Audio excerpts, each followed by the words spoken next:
Good morning, I'm Larry Steinhouse, and welcome to Money Chat Now.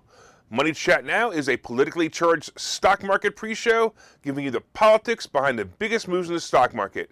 It is presented with comedic common sense by an expert in financial literacy, and hey, that's me, Larry Steinhouse. Today is Friday, January 14th, and of course I want to welcome you to the show. We are here live on WWDB Radio in Philadelphia, and we are live on Facebook and Twitter and LinkedIn and YouTube. By the way, for those of you who want to connect to me on Twitter, my Twitter handle is @LarrySteinhouse, and of course you can find me on Facebook, you can follow me on TikTok, and of course other social media by searching Larry Steinhouse. I'm the only one, so you'll have an easy time finding it. Just remember, if you're watching online, hit that like button, hit that share button, and don't forget to subscribe to the YouTube channel and like the Money Chat Now page on Facebook. You can comment live during the show on YouTube and Facebook and LinkedIn and Twitter. And if you are watching online, please say hi, because if you don't say hi, I don't know you're watching. See that, Michael? Right on cue, man. Thanks so much for watching. I totally appreciate you. All right, Money Chat Now is brought to you by Investor Schooling. And of course, you can attend a complimentary class this Thursday by going to investorschooling.com. Last night was a really good class. All right, you're also going to be learning about real estate investing and stock options trading by those who do it every day. Hey, thanks, Charles. Thanks for checking in. And thank you, Joe, for checking in as well. Thank you, guys. And of course, anybody else listening, please say hi. All right, on today's show, we're going to be discussing the futures update. We're going to be talking about the small victory over the dictator Biden. We're going to be talking about whether COVID is a flu. Yeah, everybody's going to be looking forward to that. We're going to be talking about the trade deficit, Manhattan rents, Ford stock, Delta earnings, and of course, today's picks. Hey, Joe. I'm sorry. Hey, Joy. Thank you so much for watching. We totally appreciate it. All right. Let's talk about the futures update and what's going on. Yesterday was an interesting day. Look, the Dow opened up high yesterday, and then it fell back. And even the NASDAQ opened up and then sunk today. And, of course, the S&P followed suit. It was kind of a mess. The airlines and cruise stocks did very well when Delta reported earnings and great guidance. I've been saying this for about a month now, and yesterday I exited most of my travel stocks and stock option plays. It was beautiful. It was absolutely beautiful. The Dow futures are right now down 35. The S&P is down 5, and the NASDAQ is down 33. Excuse me. Hey, Lou, thanks for watching. Thanks, Jill, for watching. And thanks, Jane, of course. Thank you, guys. All right. Yesterday, the Supreme Court announced their ruling on Gestapo Joe's vaccine mandate. It's about time someone in the government actually followed the Constitution. It's not all good news, but let's rewind back to the Supreme Leader's mandate. So he basically instructed OSHA, which would become just another four-letter word for the spelling of Nazi, to find businesses. They would find the businesses with employees of 100 or more. So basically, if an employee was found to not be vaccinated, they would have to fine them $13,500 if an employee was found not to be vaccinated. It's amazing.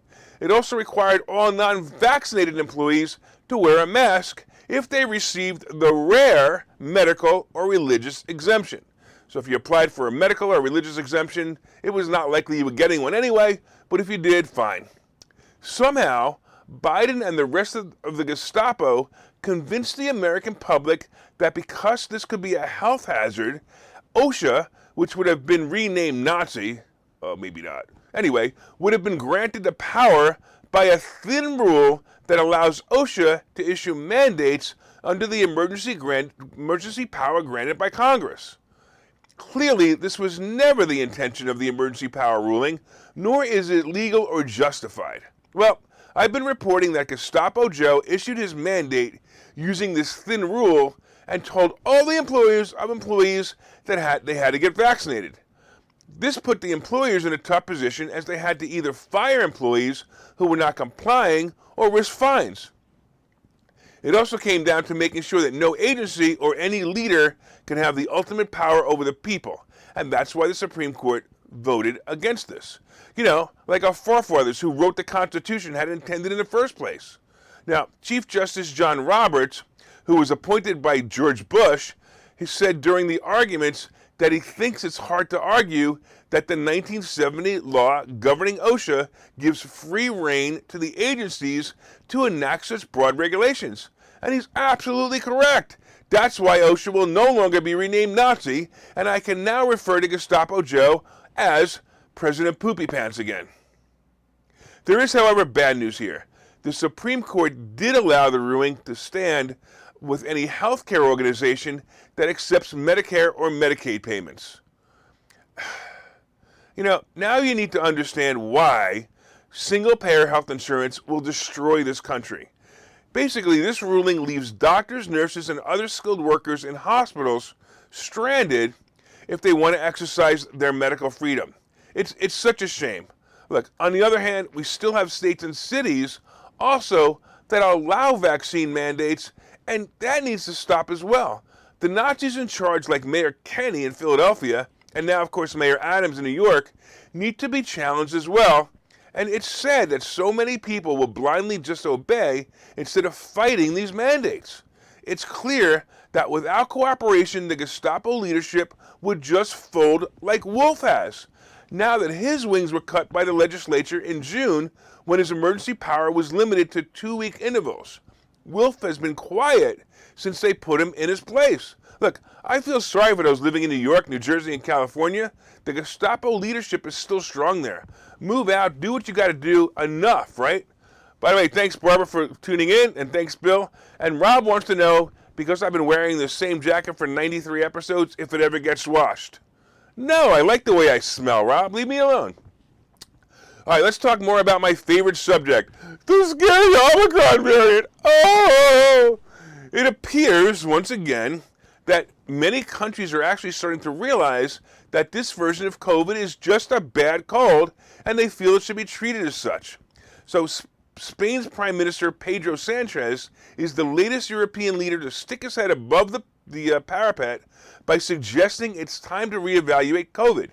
He called on the EU to debate the possibility of treating the virus as an endemic illness instead of a pandemic illness. Ugh. It's been an endemic for 1.5 years. Everybody go away.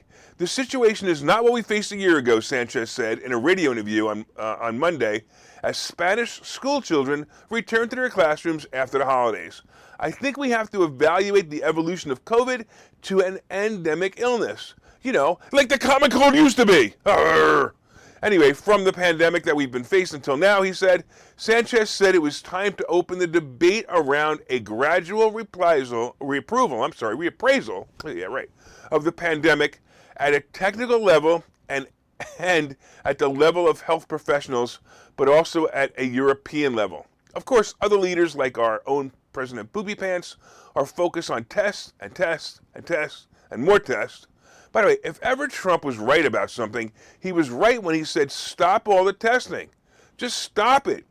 Even the Big Johnson, if you watched yesterday, the show, even the Big Johnson in the UK is starting to come around and bend. If you listened to yesterday's show, I know you just chuckled. All right, anyway, the Big Johnson had actually stated that the British people will have to learn to live with the virus. You mean like they used to when it was a cold? I find it amusing that people are still allowing the government place fear to live rent-free in their heads. Stop it already. Have you noticed that both your vaccinated and unvaccinated friends are all sick right now? Here's the best part.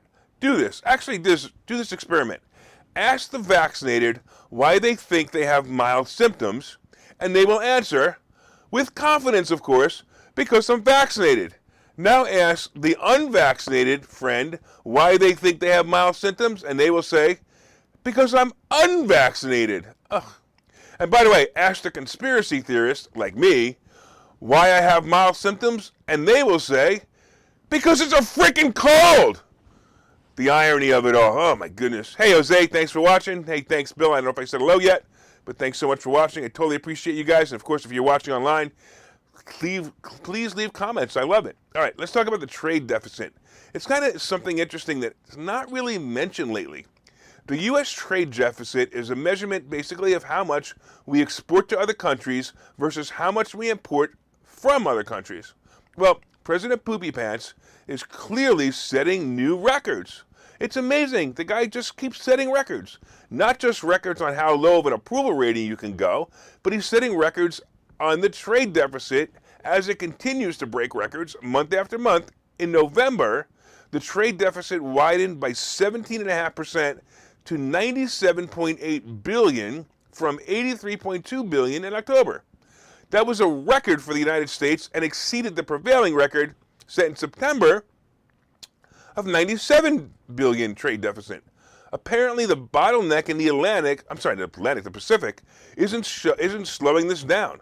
Maybe it was caused, maybe the bottleneck was caused by workers not showing up, or maybe the bottleneck was caused by so many other countries needing to ship their goods here to America because no one here is making stuff anymore. Well, we all know why that is. Government regulation, unions, lazy workers have just been keeping this country behind product manufacturing for decades.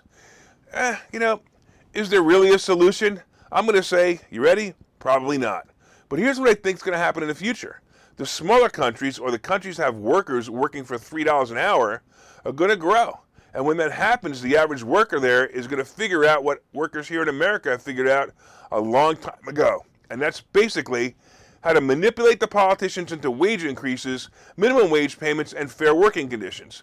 Is it a good thing? Of course it is. And also, of course, it's going to even the playing field. Listen, have you seen pictures, basically, of some of the fastest growing economies on the planet? Have you seen pictures of India? Take a look how fast this country has grown. Maybe they're doing things right, or maybe call centers with people barely speaking English is a much more profitable business than we think it is. All right, let's take a break. We'll see you in a minute. Okay, so you've thought about investing in real estate, houses, apartment buildings, properties, but don't really know where to start? Well, what if you could very easily learn how to gain strategies to use other people's money to buy and sell houses in the Philadelphia area? If you could learn and network with successful area real estate investors and how to produce monthly income on rental properties without headaches, that place is Investor Schooling. With Investor Schooling, you'll learn from two Philadelphia area rockstar real estate investors, Phil Falcone and Larry Steinhouse, about how to buy and sell properties the easy way and teach you basic and advanced techniques to help you make money in real estate. You can attend Investor Schooling in person or online visual classes 8 times a month. You can and will learn how to make money in real estate. Call for free information and get a complimentary pass to one of these classes. But don't delay, as these complimentary passes are limited. Call the number on your screen now or visit investorschooling.com. investorschooling.com.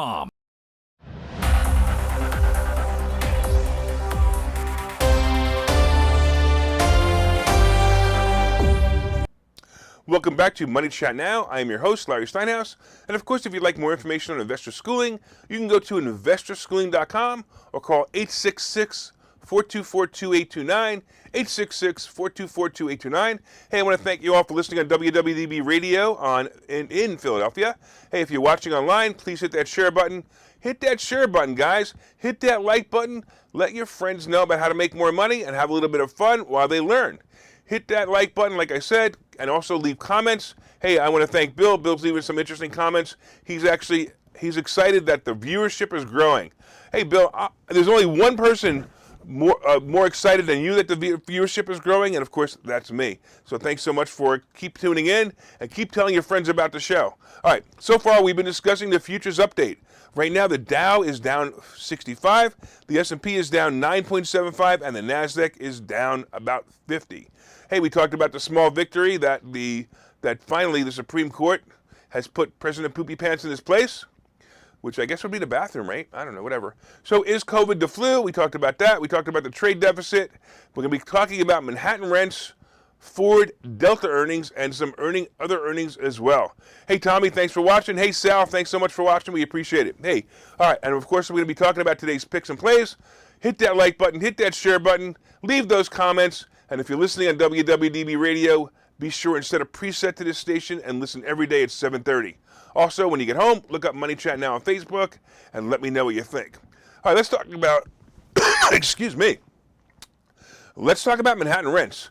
Wait, so when I read an article recently about Manhattan rents, I wasn't surprised that rents in Manhattan are ridiculously high. What surprised me is that they're rising so fast. Manhattan has always been a very high rent district. However, when the government overreach and the Gestapo leader in that town, de Blasio, destroyed the city, I think this guy did more damage to the city than 9/11 did. Anyway, we heard of mass exodus from Manhattan, and there were many thousands of apartments that were left empty or filled with people who weren't paying rent because of illegal eviction moratoriums. But New York City landlords are now having the last laugh. Not only have the moratoriums been lifted, but just like most areas in the country, rents are skyrocketing. In December, the average rent in Manhattan increased to the highest level in history. Just like some of the other housing markets, there have been bidding wars for rentals. Most rental agents are advising their clients that the listed rent is just a starting point and they should actually bid up to 20% higher than the listed rent if they really want the apartment. Could you imagine? I'm blown away by this. The vacancy amount in Manhattan was a whopping 25,000 units mid-scamdemic, and now it's an average of 4,700 empty units. Now, this is not a lot, it's not a lot of units for the amount of people in New York, but here's another interesting fact. Many of the units actually were being rented for the first time because apparently many people moved from New York to Florida to escape the high taxes and the dictatorships and left their units in hands of management companies who rent them. Wow. So who's moving in? Well, it looks like new graduates who want to be close to the companies they work for. Yeah, I mean, these are obviously graduates who are going to be working on Wall Street or somewhere else, and they want to be close to the companies they work for. Could you imagine what these people have to pay for people who live in Manhattan? Oof. Anyway, this is a tell that the scandemic is finally actually moving on. And the companies and the employees are expecting a full back-to-the-office work environment soon. By the way, the average rent in New York City is about $4,400 for a small unit. Have you seen how small those things are? Wow, it's incredible that this rent is so low. So high for such small units. All right, let's talk about Ford. Whoa, Ford, where'd this come from? So the entire landscape for automobiles is changing, and it's changing fast.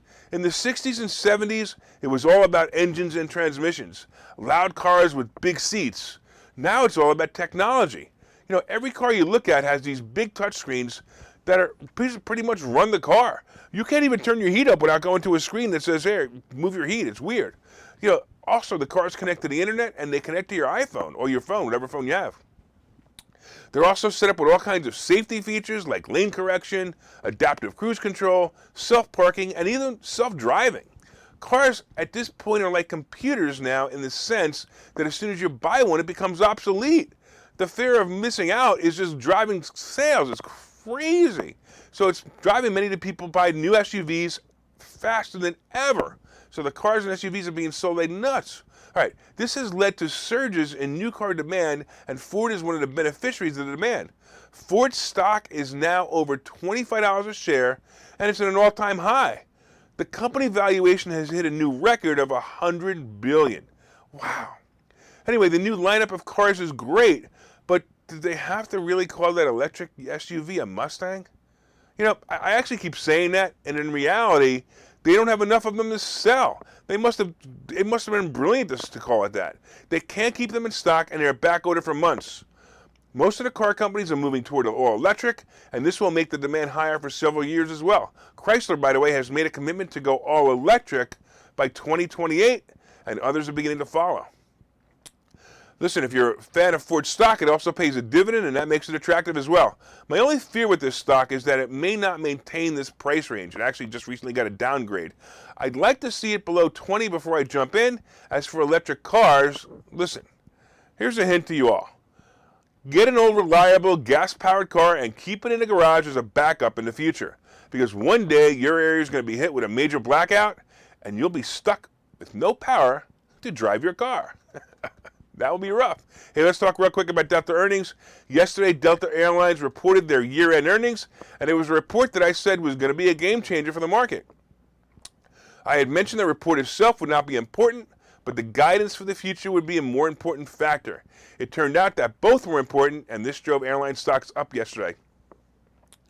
Delta actually reported a higher earnings number than expected when they reported 22 cents per share earnings versus 14% earnings, and their revenue was reported $9.47 billion versus $9.2 billion.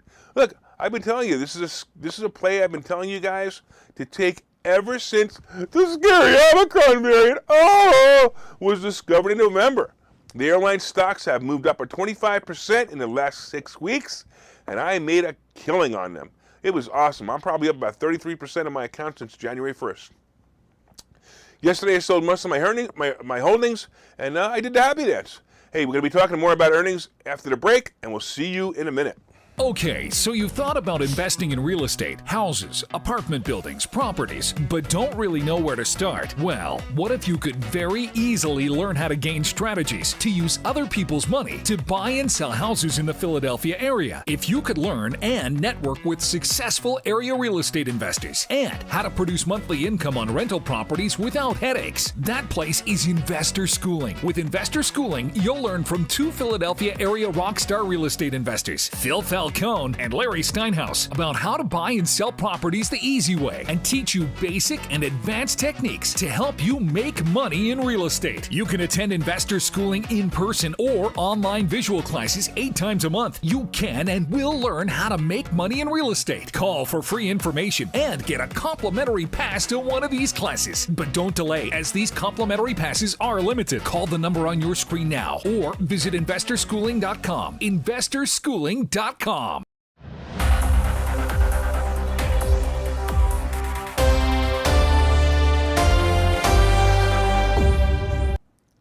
Welcome back to Money Chat Now. I'm your host, Larry Steinhouse. And of course, if you'd like more information on Investor Schooling, you can go to investorschooling.com or call 866-424-2829, 866-424-2829. All right. So far, of course, we've been discussing the futures update, and right now, the Dow is falling. It's down 126. The Nasdaq is down 19.5, and the S&P is down 19.5, and the Nasdaq is down 102.5. Ooh, I'm going to talk about why in a minute. All right, we talked about the small victory over the Biden Gestapo mandates. We talked about the COVID being the flu. We talked about Manhattan rents and, of course, Ford and Delta earnings. All right, coming up is today's picks and plays. Hey, did you guys hit that like button yet? Tommy, did you hit that like button? Sal, did you hit that like button? Bill, let's go, Jose. Hit that like button. Hit that share button. Even more important, let everybody know what great stock plays are coming up by sharing this information. And, of course, not only share on your own page, but share in groups that you feel will benefit from the great stock plays. Hey, leave me some more comments on Facebook and YouTube and Twitter. Let me know you're listening, you're watching. The only way I can know you're watching is if you leave comments. If you're listening on WWDB, don't forget to set one of your presets to this channel and listen every day at 7:30 for all you need to know about politics behind the stock market. All right, let's talk about what's going on. All right. I remember when I was a kid and I used to love watching Bugs Bunny. Is it duck season? Is it rabbit season? No, it's earnings season. Yay! All right, this is the beginning of the fun as today officially kicks off earnings season. This is when all the stock options traders like me make most of our money. Almost every stock out there will start to go up as we head toward the date of the announced earnings. Today we kicked it off with financial stocks like JP Morgan Chase and Citigroup and Wells Fargo. And I'm going to talk about that in a minute, but it's going to be a big morning. Now, what happened was, of course, these earnings came out. They came out right before the show. I reviewed them, and there was nothing spectacular about them. And that's going to be a problem, and that's why the Dow is falling right now, and the Nasdaq and the S&P are falling right now. Now, it's going to be temporary. In fact, it's even possible that it will come back this afternoon, so watch for it.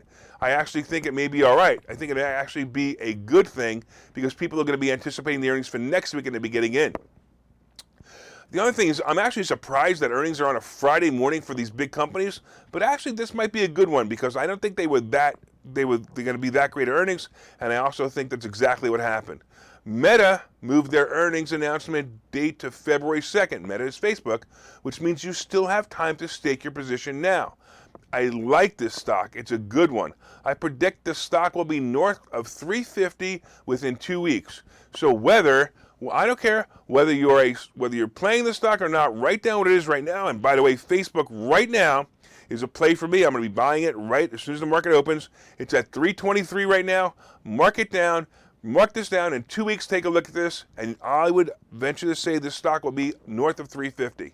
I also going to tell you that I like Apple, and I'm looking for about 170 to jump in. I sold most of my travel stocks yesterday, a nice profit, and basically I'm looking forward to making more money since coming up.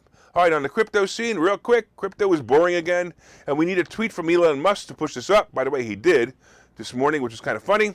Gold and silver, they're just kind of sitting there, and they're begging you to buy some.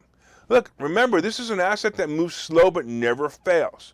I like holding the actual silver. I like holding the actual gold. I would buy it. I'm telling you, buy it. Even if you want to buy a little bit every month, just buy a little bit, put it away. You'll be happy when everyone is broke and you've got something. The Treasury bond is still hovering right around 1.74, 1.75. And I told you to expect it to go down over the next few days as investors start to move back into tech stocks. I'm going to predict that it's going to move below 1.5, but I also expect it to go back up in February. And I'm telling you right now, the range will probably be about 1.5 to 1.75. So just get used to it. And this will be good, of course, as tech stocks will start doing better again. Hey, did you make any money watching this show? Let me know if you made any money. Let me know if you liked the show. Of course, continue to listen. Continue to leave comments on Facebook and LinkedIn and Twitter. And if you're a first-time listener or viewer, please let us know what you think of the show. Of course, before we finish for the day, I want to thank all the listeners on WWDB in Philadelphia. Thanks for your continued support. And if you're enjoying the show, please reach out and let us know. You can leave comments on the WWDB fan page on Facebook, and you can look for us online. My name is Larry Steinhouse. I'm here, and I am the host of Money Chat Now. From time to time, I own some of the options discussed in the show, some of the assets discussed in the show, and the opinions discussed in the show is solely mine, and no one has asked me to make them. You guys going to have a good weekend this weekend? I sure hope so, because I will. Make it a profitable day. I'll see you on Monday.